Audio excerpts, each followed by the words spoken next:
सभी को जय मसीह की। मैं प्रभु यीशु मसीह का धन्यवाद करता हूँ कि उसने मुझे मौका दिया कि मैं अपनी गवाही को अपने जीवन में, मेरे जीवन में जो भी घटित हुआ, मैं आप सबके सामने ला सकूँ। मैं यीशु मसीह का धन्यवाद करता हूँ। मेरा नाम शिव कुमार है। मैं हिंदू रीति रिवाज से आया हूँ और प्रभु का धन्यवाद करता हूँ कि जिसने मुझे हर एक बुराइयों से बाहर निकाला है। मेरे प्रियो, मैं आपको बता देना चाहता हूँ कि जब मैं यीशु मसीह को नहीं जानता था तो मेरे जीवन में बहुत बुराइयाँ थी। मैं एक पाप से भरा हुआ जीवन व्यतीत कर रहा था। मेरे प्रियो, शुरुआत में तो मैं बहुत, जब मैं बच्चा था और जब धीरे धीरे मैं बड़ा हुआ, उसके बाद जब मैं धीरे धीरे मैं बड़ा हो रहा था, अपनी एज में आ रहा था, तो मेरे जीवन में सारे पाप आ रहे थे। मेरे जीवन में सारी गंदगी चली आ रही थी। मेरे प्रियो, मैं आपको बताना चाहता हूँ कि मैं दारू, शराब, सिगरेट, मसाला, ये सब मैं गलत काम करता था। गलत संगति में रहता था और सारे गलत काम मेरे अंदर थे, सारे पाप मेरे अंदर थे और मैं सारे गलत काम करता चला गया। लेकिन मैं आपको बताना चाहता हूँ, दारू, शराब, सिगरेट, मसाला, इसके ऊपर भी एक नशा मैंने कर लिया मेरे प्रियो, जिसको कहते हैं स्मैक। जी हाँ, मैंने स्मैक भी किया है, जो कि बहुत भयंकर होती है और उससे निकलना नामुमकिन होता है मेरे प्रियो। बहुत ही भयंकर होता है वो नशा। मैंने बड़ी मुश्किल से उस नशे से मैं निकलना तो चाह रहा था। उस नशे से मैं हमेशा सोचता था उस नशे से निकल सकूँ, निकल जाऊँ। लेकिन मैंने 2 दिन, 1 दिन कोशिश किया कि मैं 2 दिन कोशिश करा छोड़ने की, लेकिन मैं 2 दिन कोशिश करने के बावजूद भी मैं वो नशा छोड़ नहीं सका। मुझे फीलिंग होने लगी, दूसरे दिन मुझे फीलिंग होने लगी, तीसरे दिन कि मैं वो नशा फिर करूँ। ये नशा इतना भयंकर होता है मेरे प्रियो कि मैंने अपना सब कुछ बेच दिया। मेरी जितनी भी मेरी माँ ने जो मुझे गृहस्थी का जो सामान होता है वो बंटवारा हो गया। हमारे परिवार में एक छोटी सी बहस और छोटा सा झगड़ा हुआ जब यीशु मसीह को मैं जब नहीं जानता था, तब की मैं बात बता रहा हूँ। तो मेरे भाई में आपस में बनती नहीं थी उस टाइम। तो हमारी मम्मी ने कहा कि ऐसा है कि तुम लोग आपस में जिंदा होते हो, लड़ते हो, तो मैं गृहस्थी का सामान आधा बांट देती हूँ। तो मम्मी ने हम लोग को आधा सामान बांट दिया, यानी कि फ्रिज, टीवी, कूलर, ऐसे करके आधा सामान, आधा भाई को मिल गया, आधा मुझे मिल गया। तो क्या हुआ, मैंने जब मुझे स्मैक की लत लग गई तो मैंने अपना सारा सामान, चूल्हा, सिलेंडर और ये सब गैस, ये सब मैंने चीज़ें मैंने बेचना शुरू कर दी। क्यों? क्योंकि मुझे स्मैक की लत लगी थी। एक छोटी सी पुड़िया के चक्कर में मैंने अपना घर का लोटिया, थरिया, बर्तन, मैंने सब कुछ बेच दिया मेरे लिए। और मुझे नशा, सिर्फ नशा, मुझे स्मैक चाहिए था, मुझे कहीं से भी स्मैक चाहिए था। तो मैं स्मैक का इतना आदी हो गया था कि मेरे पापा जब सरकारी नौकर थे, तो जब उनके देहांत हुआ 2009 में, जब उनका देहांत हुआ, तब मैं नशा नहीं, स्मैक तो नहीं ले रहा था, लेकिन दारू शराब पीता था जब पापा जिंदा थे। लेकिन पापा के मरने के बाद जब पापा 2009 में ख़त्म, मेरे पापा 2009 में देहांत हो गया, यानी एक्सपायर हो गए। तब पापा के मरने के बाद 2009 में फिर 2010 आया, फिर 2011 में शायद मुझे याद है कि 2011 में मैंने स्मैक लेना शुरू किया। तो 2011 में करते करते मैं 2.5 साल से स्मैक करता रहा। 2.5 साल तक मैं स्मैक करता रहा और स्मैक के साथ साथ मैं इंजेक्शन लगाने लगा स्मैक में भरकर, और मैं नसों में अपनी इंजेक्शन लगाता था, ड्रग्स के इंजेक्शन लगाता था, नशे का इंजेक्शन लगाता था और मुझसे बाहर निकलना चाह रहा था मेरे प्रिय, लेकिन मैं निकल नहीं पाया। और ऐसे करके जब मेरे पापा ख़त्म हुए, तो जब मैं स्मैक में आया, जब मेरे पापा ख़त्म हुए, तो पापा का सरकारी नौकर थे मेरे पापा, उनका 7 लाख रुपया मुझे मिला। जब उनका 7 लाख रुपया मुझे मिला, मम्मी को पेंशन मिलने लगी, बड़े भाई को सरकारी नौकरी मिल गई पापा की जगह, और मुझे सारा पैसा मिल गया। तो जब 7 लाख रुपया उनका मुझे मिला, तो मैं और पैसा देख के मुझे और वो होने लगा, लालच आने लगी, अरे मैं इसका क्या करूं। तो मैंने सोना, चांदी और अंगूठी, सोने की अंगूठी और ये सब खरीदने के बावजूद मैंने अपाचे गाड़ी खरीदी, जो 70,000 की कैश गाड़ी खरीदी थी उस टाइम, करीब 2011 में, शायद मैंने 2010 में या 11 में मैंने वो गाड़ी खरीदी थी, जो कि 70,000 की मुझे कैश पड़ी थी। 160 गाड़ी आती है अपाचे की, 160। तो मैंने वो गाड़ी खरीदी, मेरी फेवरेट गाड़ी थी, रेस बाइकर थी। तो जब मैंने खरीदी, लेकिन जब मुझे उस गाड़ी के खरीदने के बाद जब मुझे स्मैक की लत पड़ी मेरे प्रियो, तो मैं जब मेरे घर का सब मेरा जब पैसे ख़त्म हो गए, सारे पैसे मुझे दारू में, नशे में सब मैंने उड़ा दिया, दारू में उड़ा दिया और स्मैक में उड़ा दिया। जब मेरा ख़त्म हो गया तो मेरे पास बाइक जब बची, जब मेरे पास पैसे ख़त्म हो गए तो मैंने अपनी बाइक बेच दी। जी हाँ, मैंने अपनी बाइक बेच दी और मैंने बाइक बेच के स्मैक किया है, स्मैक का नशा किया है। फिर मैंने अपने घर का लोटिया थरिया बर्तन, जैसे कि मैंने आपको पहले बताया, वो सब मैंने अपना बेच दिया। जी हाँ मेरे प्रियो, एक स्मैकिया ऐसा होता है कि वो अपने घर की सारी चीज़ों को बेच देता है, और जब उसके पास कुछ नहीं बेचने के लिए अपना खुद का होता है तो वो खुद चोरी करने लगता है। लेकिन मैं परमेश्वर का, प्रभु यीशु मसीह का धन्यवाद करता हूँ जिसने मुझे चोरी होने से पहले, चोरी करने से पहले, ऐसी नौबत आने से पहले मुझे बचा लिया। हालेलुया, मैं प्रभु का धन्यवाद करता हूँ जिसने, वो महान परमेश्वर, उसने मुझे हर एक बुराई से, हर एक गंदगी से बाहर निकाला। ऐसे ऐसे करके मैं आपको बताना चाहता हूँ कि मैंने बताया कि मैं स्मैक करता था और मैं इंजेक्शन लगाता था, स्मैक में भरकर, इंजेक्शन में भरकर स्मैक लगाता था और वो नशा मैं लेता था मेरे प्रियो। और वो जब मैं नशा लेता था तो एक बार मैं अपना, जब मैंने घर का सारा राशन, सारा मैंने घर का सब, जब लोटिया थरिया बर्तन और चम्मच तक मैंने इवन बेच दिया, और जब मैंने बेच दिया, जब मेरे घर में कुछ भी नहीं बचा बेचने के लिए, तो मैं अपना खून बेचने लगा।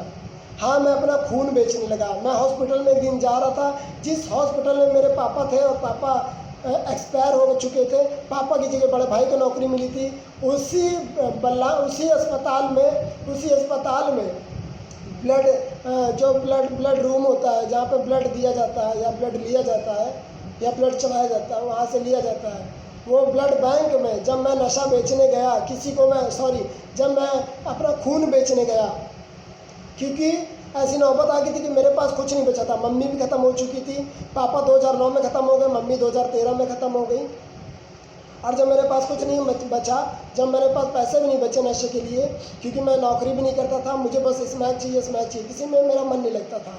तो मैं जब नशे के लिए, मेरे पास पैसे तक नहीं होते थे, किसी से मांग के काम चला लेते, किसी से उधार लेके चला लेते थे, ऐसे से मैंने नशा किया। और जब मेरे पास कुछ नहीं बचा तो मैं ब्लड बैंक गया और मैं मरीजों को ढूंढता था, और वही हॉस्पिटल में तो जब मुझे मरीज मिलते थे मैं अपना खून बेचने लगा। एक दिन मैं खून बेचकर वही हॉस्पिटल में, जहाँ मेरा भाई सरकारी नौकर था, जब मैं उस ब्लड बैंक से आ रहा था तो मेरा भाई वहीं पर मुझे मिला, कहने लगा यार तुम क्या करो। मैंने कहा कुछ नहीं, ऐसी मदद, किसी की मदद करने आया था। वो अंदर आया और मैं ब्लड बैंक से बाहर निकला, उसने मुझे देख के बाहर निकला, और मेरे भाई की और मेरी शक्ल मिलती जुलती है। तो वहीं पर एक नर्स थी, और वो नर्स ने देखा कि वो नर्स ने मेरे भाई से पूछा कि ये आपका भाई था जो अभी गया और आपकी शक्ल मिल रही है। तो मेरे भाई ने कहा हाँ ये मेरा भाई था, मेरा छोटा भाई है। तो उसने कहा क्यों, क्या हो गया? तो उसने कहा ये जो इसने अभी ब्लड दे के गया है, इसका ब्लड जब मैंने चेक किया तो पाया मैंने कि इसके ब्लड में पॉइजन है। जी हाँ मेरे प्रियो, मैं आपको बताना चाहता हूँ, जब मैं स्मैक लेता था, इंजेक्शन लगाता था नसों में, उसकी वजह से, स्मैक लेने की वजह से, इंजेक्शन लगाने की वजह से मेरे खून में, मेरी नसों में पॉइजन भर गया था। और कहने लगी नर्स मेरे भाई से, अच्छा हुआ मैंने इसका चेकअप किया, अगर ये मैं ब्लड किसी और व्यक्ति को चढ़ा देती हूँ तो वो भी मर जाता, इतना जहरीला इसका ब्लड है। तो उसने मेरे ब्लड को फेंक दिया था। तो जब मेरा भाई मेरे घर पे आया, अपने घर पे आया, हमारे पास आया और पूछने लगा तुम आजकल क्या नशा ले रहे हो, बहुत गलत काम कर रहे हो, जाओ अपनी दवाई करवाओ नहीं तो तुम मर जाओगे, डॉक्टर ने मुझे, नर्स ने सब कुछ बता दिया। मैंने कहा नहीं मैं ऐसा कुछ नहीं कर रहा, मैं ऐसे झूठ बोल दिया। वो मैंने कहा ऐसी बोल ली होगी। तो मैं डर गया, मैं घबरा गया, अरे ये मेरे साथ कैसा हो गया, ये तो मैं मर जाऊँगा, बहुत जल्दी मर जाऊँगा। लेकिन थोड़े दिन मैं डरा, उसके बाद मैं फिर भूल गया, फिर मैं नशा करने लगा। नशा करते करते करते ऐसा नशा बढ़ गया कि मैं आपको बताना चाहता हूँ, एक जंगल में मैं नशा लेने गया जहाँ बहुत ओरिजिनल स्मैक मिलती है। उस नशे के चक्कर में, उस स्मैक के चक्कर में मैं उस जंगल में गया। करीब शाम को 4 बजे मैं नशा करने गया था उस जंगल में।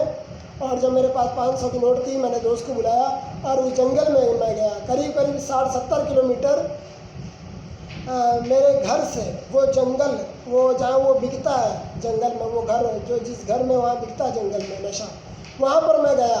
और जब मैं गया शाम को 4 बजे, तो वहाँ नशा कर रहा था, मैं कर रहा था नशा। ऐसे करते करते मैं जब वहाँ इंजेक्शन पता चला, उस गांव में इंजेक्शन भी मिलता, तो मैं खुश हो गया। मैंने कहा इंजेक्शन भी लगाऊंगा इसमें के साथ साथ। तो मेरे साथ जो व्यक्ति गया था उसने मुझे छोड़ के कहा नहीं नहीं इंजेक्शन न लगाओ, नहीं तो मैं चला जाऊँगा। मैंने सोचा वो झूठ बोल रहा, मुझे इतनी दूर छोड़ के कहाँ जाएगा, 70.5 किलोमीटर।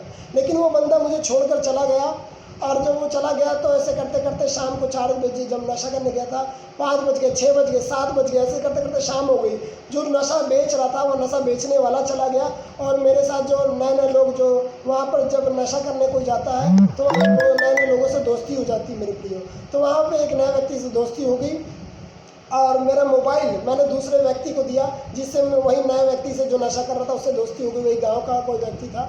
और मैंने उसमें मेरे मोबाइल में जो कीपैड का मोबाइल था पहले मेरे पास, और मैंने उसको मोबाइल को दिया जब अंधेरा हो चुका था, मेरी नस नहीं मिल रही थी, अंधेरा हो गया था। तो मेरे मोबाइल में टॉर्च था, तो मैंने उसको अपना मोबाइल थमा दिया उस नशेड़ी व्यक्ति को। मैंने कहा कि तुम नशा ये दिखाओ, टॉर्च दिखाओ और मैं नशा लगा लेता हूँ, नशे ढूंढ के इंजेक्शन लगा देता हूँ। जो मैंने नशा लगाया और भयंकर नशा हो गया। इंजेक्शन ओरिजिनल स्मैक, ओरिजिनल नशा जब मैंने लिया और भयंकर नशा हो गया। मेरी ज़िंदगी में स्मैक लिया, लेकिन उस दिन बहुत भयंकर ऐसा नशा पहली बार हुआ, क्योंकि ओरिजिनल स्मैक और ओरिजिनल वो इंजेक्शन लगा के मैं एकदम भयंकर नशे में हो गया। जिसको मैंने मोबाइल पकड़ाया वहाँ का नशेड़ी व्यक्ति को, उस गांव का कोई भी पता नहीं कहाँ का था वो, और उसने भी वो मेरा मोबाइल इतना मैं नशा हो गया मुझे वहाँ पर कि वो मेरा मोबाइल लेके भाग गया, मुझे पता ही नहीं चला। वहाँ पर बेचने वाले सब जो बेच रहा था नशा वो चला गया, और जो पीने वाले थे वो चले गए। मैं वहाँ, मुझे हल्का हल्का होश है कि मैं वहाँ अकेला बचा। अब मुझे अंधेरा, चारों तरफ अंधेरा ही अंधेरा, काली रात, और 8, 9 शायद 10 बज गए होंगे। मैं वहाँ से जब निकल रहा था, बहुत देर हो चुकी थी, निकल रहा था। ऐसा लगा कि मुझे वहीं कहीं कोई मैं तालाब में या कोई नाले में या कोई नहर में मैं गिर गया। जब मैं वहाँ पर गिरा मुझे लगा कि मैं कुछ गड्ढे में गिरा हूँ। मैंने सिर्फ एक आवाज़ लगाई, मैंने कहा मुझे बचाओ, मुझे बचाओ। मेरे प्रियो, पता नहीं वहाँ पर क्या हुआ, मेरे साथ अद्भुत रीति से चमत्कार हुआ। ऐसा लगता है कि परमेश्वर ही साक्षात उतर आया, या उसके स्वर्गदूतों को उसने भेजा कि वो मुझे बचाने। जब परमेश्वर ने या परमेश्वर के स्वर्गदूतों ने मुझे जैसा लगता है उठा के वहाँ पर तालाब से निकाल के खड़ा कर दिया, डायरेक्ट हाईवे पे भेज दिया। जंगल करीब करीब वहाँ से जंगल 15 या 10 किलोमीटर दूर था, जहाँ पे मैं नशा कर रहा था, जंगल से हाईवे। तो हाईवे पे जैसे अचानक से मैं हाईवे पे खड़ा हो गया, और मुझे पता नहीं, इतनी रात में मुझे जंगल से कौन निकाला, क्योंकि वहाँ ना बंदा था ना बंदे की जात थी, वहाँ पर कोई नहीं था मेरे प्रियो। इतनी रात में जंगल में गांव के लोग जल्दी खा पी के सो जाते हैं, और मैं वहाँ पे निकला तो मुझे ट्रक दिखाई दिया हाईवे पे। मैंने ट्रक रोते रोते, मेरे आंखों में आंसू, तो मैंने ट्रक वाले को हाथ दिया। बड़ी मुश्किल से ट्रक वाला रुका और मुझे लिफ्ट दी और मुझे बैठाया और मुझे कुछ दूर लेके गया। मैं चिल्लाने लगा, मैं उससे बोलने लगा मुझे यहाँ जाना, मुझे वहाँ। मैं बड़बड़ा रहा था, थोड़ा नशा उतरा था, थोड़ा नशा हल्का में नशा में था, बड़बड़ा रहा था। उसने मुझे फिर उतार दिया। मेरे फिर देखा मैं रोड पे कुछ लोग लाइट उतार रहे हैं, कुछ शादी ब्याह जैसे होती है शादी की लाइटें। तो मैंने पूछा, अरे भैया मैं रास्ता भटक गया, मुझे प्लीज़ मुझे घर जाना है। मुझे अपने घर का एड्रेस दिया मैंने उसे। तो कहने लगा, भैया इतनी रात है, मुश्किल है, देख लो, अगर मिल जाए तो मिल जाए, ये हाईवे है, रोड है, अगर गाड़ी मिल जाए तो वो बहुत ही अच्छा है आपके लिए। तो 10-15 कदम दूर चलो, उस दाहिने हाथ पे या बाएं हाथ पे जाइए, शायद आपको मिल जाए। तो मैं जा रहा था जब, तो मुझे ऑटो वाला मिला जो किसी को छोड़ने आता। मैंने उसको हाथ दिया और मैंने कहा मुझे फला जगह जाना है। उसने कहा ठीक है मैं छोड़ दूंगा। तो उसने मुझे छोड़ा और मैं अपने घर गया। जब मैं अपने घर पहुंचा हूँ सरकारी क्वार्टर में, और सरकारी क्वार्टर की चाबी मेरे पास थी, और जब मैं घर गया और मैंने घर में जाकर देखा कि सुबह के 4 बज रहे हैं, शाम को सुबह के 4 बज रहे हैं, शाम को 4 बजे नशा करने गया था उस जंगल में। इतनी रात हो गई नशा करते करते, इतनी देर हो गई कि सुबह के 4 बजे मैं अपने घर पहुंचा। और जब मैं घर पहुंचा तो पूरा नशा पूरी रीति से उतर चुका था। जब मैं घर पहुंचा तो काली पैंट में पहने हुआ था, और नीचे देखा पूरी चिकनी मिट्टी लगी है, जूते मुझे मेरे गीले हुए हैं। और मैंने पर्स निकाला, पर्स मेरा पूरा गीला हुआ, जितने भी कागज़ जितने भी पैसे हैं सब मेरे गीले हो चुके थे। तो मैंने जब ये सब देखा तो मुझे समझ नहीं आया कि मेरे साथ हुआ क्या। क्योंकि मैं आधा याद था, और आधा से आधा मैं भूल चुका था कि मेरे साथ क्या हुआ नशे में। तो मैं ऐसे करके मैं ये बातों को भी मैं भूल गया कि मेरे साथ अद्भुत चमत्कार हुआ, मैं जंगल से कैसे बाहर आया। और फिर ऐसा हुआ कि मेरे पास घर में राशन तक नहीं था, मेरे घर में राशन तक ख़त्म हो चुका था, क्योंकि मेरा भाई सरकारी नौकरी करता था और मेरे यहाँ राशन हो सकता था। लेकिन जब वो उनकी उनकी जो शादी हुई थी मेरे भाई की नेपाल से हुई थी, और वो नेपाल गया, थोड़े दिन की छुट्टी लेकर गया और कहने लगा थोड़ा सा राशन भरा के गया था, क्योंकि वो जानता था कि मैं जल्दी आ जाऊंगा। कह रहा था 10-15 दिन की छुट्टी लगा के जा रहा हूँ, मैं आ जाऊंगा। तो 1 किलो आटा और आधा किलो चावल, 1 किलो चावल, ऐसे ऐसे करके वो भरा के गया था। लेकिन जितना उसने भराया मैं मुझसे ख़त्म हो गया, मैं खा पी लिया और ख़त्म हो गया। वो उसको आने में देर लगी, और मैं सरकारी क्वार्टर में, जब मैं बता रहा हूँ सुबह 4 बजे जब मैं पहुँचा हूँ तो देर हो गई है, और मैंने देखा कि मैं बच कैसे गया। तो आश्चर्य कर्म हो गया मेरे साथ ये तो लेकिन मैं फिर भी बातों को भूल गया। और ऐसे करते करते मैं बताना चाहता हूँ कि मैं शनि बाबा का बहुत बड़ा भक्त था, शिव शंकर का बहुत बड़ा भक्त था पहले। और जब मैं शनिवार जब आता था, शनिवार को मैं मंदिर जाता था पूरे काले वस्त्र पहन के, कि शनि देवता मुझसे खुश हो जाए। तो मैं एक दिन शनिवार को मंदिर जा रहा था और घर का राशन ख़त्म हो चुका था और मेरे खाने के लिए भी कुछ भी नहीं था। तो वहाँ पर देखा, जब बहुत तेज़ भूख लग रही थी शनिवार वाले दिन, तो मैंने देखा मंदिर मूर्तियों पर जो लड्डू चढ़ाते हैं लोग, तो मैंने इधर उधर देखा कि कोई देख तो नहीं रहा। तो मैंने देखा वो लड्डू जो चढ़ा था, वो लड्डू उठा के मैंने खाया और पानी पी लिया। मुझे बहुत तेज़ भूख लगी थी, तो मैंने पानी पिया और मैंने कहा चलो थोड़ा सा पेट तो तसल्ली पड़ गई। लेकिन जब मैं बाहर निकला उस मंदिर से जब मैं बाहर निकला, तो कुछ लोग कोढ़ी, लंगड़ों, अंधे बहरे लोग जो भीख मांगते बेचारे, उनके बीच मैंने देखा कि कुछ लोग पूड़ी और आलू और बंद ये सब बांट रहे थे। तो मैं, सर्दियों का दिन था, मफलर बांधे था गले में, तो मैंने आंखों में आंसू आ गए। मुझे इतनी तेज़ भूख लगी थी, मैं कंट्रोल नहीं कर पा रहा था कि मेरे मम्मी पापा भी ख़त्म हो चुके थे मेरे। तो मैंने सर्दी में मफलर लेके मुंह पे अपने बांधा ताकि आँख दिखे, और मुंह और मत्था बांध लिया। और मैंने वहीं भिखारियों के लाइन में मैंने भीख मांगी खाने के लिए। मेरे प्रियो, मुझे खाने के लिए भीख मांगनी पड़ी है, और मैं आंखों में आंसू था, और मैंने मुंह ढांक लिया था कि मेरे दोस्त लोग, मेरे रिश्तेदार ना देख लें कि क्या मुझे भीख मांगते हुए। मेरे आंखों में आंसू थे। मैंने कहा, मेरे मन में एक बात आई कि जिस देवी देवता की, जिस मूर्तियों की मैं पूजा करते हूँ, बचपन से अपने पूर्वजों से अपना ईश्वर मानते आया हूँ, अगर ये ईश्वर होते तो क्या मुझे यहाँ भीख मांगने देते?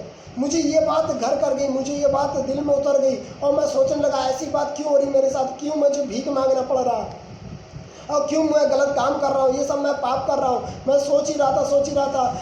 ये बात मुझे उलझन देने लगी, और मैं ये बात किसी से बता नहीं पा रहा था। एक मेरे जीजा दीदी हैं, मेरे 3 बहनें हैं, तीनों बहनों में से एक जीजा दीदी हैं जो यीशु मसीह को मानते हैं, यीशु मसीह पे विश्वास करते हैं, और जिनका उद्धार हो चुका है, उनका प्रभु ने उनके पापों को क्षमा किया, और आज के दिन वो कई साल से वो प्रभु यीशु मसीह में पाए जाते हैं। और मेरे जो जीजा है वो पास्टर हैं, उनकी जो बीवी यानी कि मेरी बहन है वो भी प्रभु की दासी और प्रभु की दास है। वो सेवकाई करते हैं परमेश्वर की, वो चर्च में परमेश्वर की सेवकाई करते हैं, और प्रभु का प्रचार, सुसमाचार प्रचार हर जगह फैलाते हैं। तो मेरे प्रियो, मैं सबको बताना चाह रहा था ये बात जो मेरे अंदर घट रही थी, मेरे जीवन में घटी थी। लेकिन मेरे जीजा दीदी को ये बात पता चल चुकी थी कि मैं नशा ले रहा हूँ।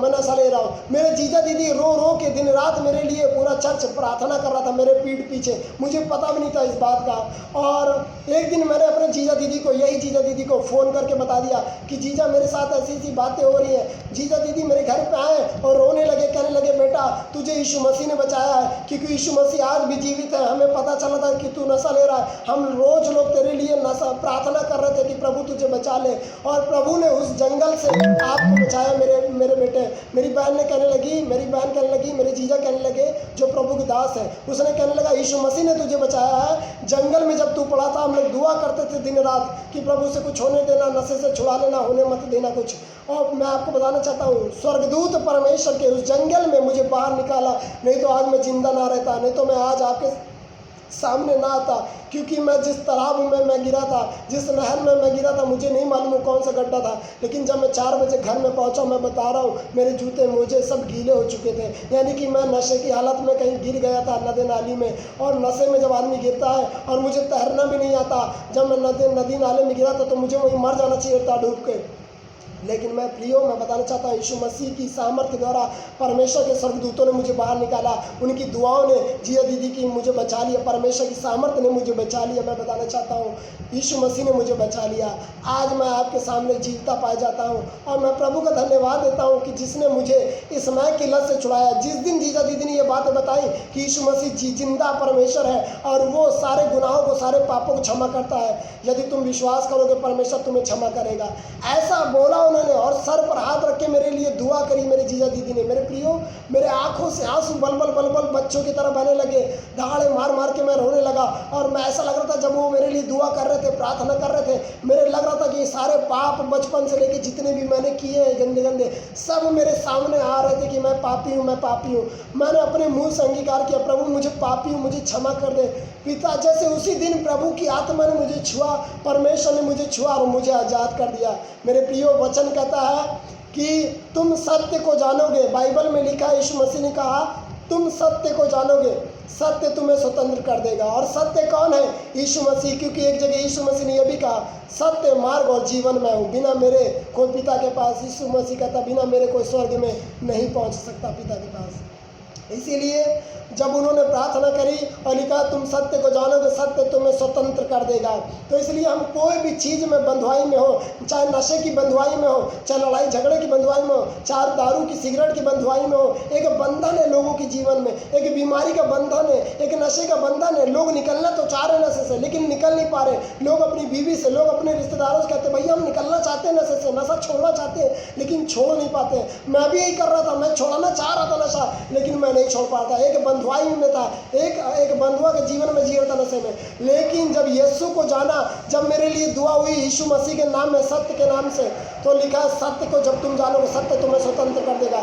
उस यीशु मसीह के द्वारा, उस परमेश्वर के द्वारा जो सत्य मार्ग जीवन है, यीशु मसीह में सामर्थ्य, उसके नाम से मेरे लिए जब दुआ हुई, मैं स्वतंत्र हो गया। उसी दिन परमेश्वर की सामर्थ्य मेरे अंदर आई और पवित्र आत्मा से मैं भर गया। यीशु मसीह की आत्मा के द्वारा मैं भर गया और ना मेडिसिन लिया कोई नशा छोड़ने का, ना कोई नशा मुक्ति केंद्र गया कि नशा छुड़वाऊं। परमेश्वर की सामर्थ्य के द्वारा, मैं सच बोल रहा हूँ, परमेश्वर की सामर्थ्य के द्वारा मुझे नशा छूट गया मेरा।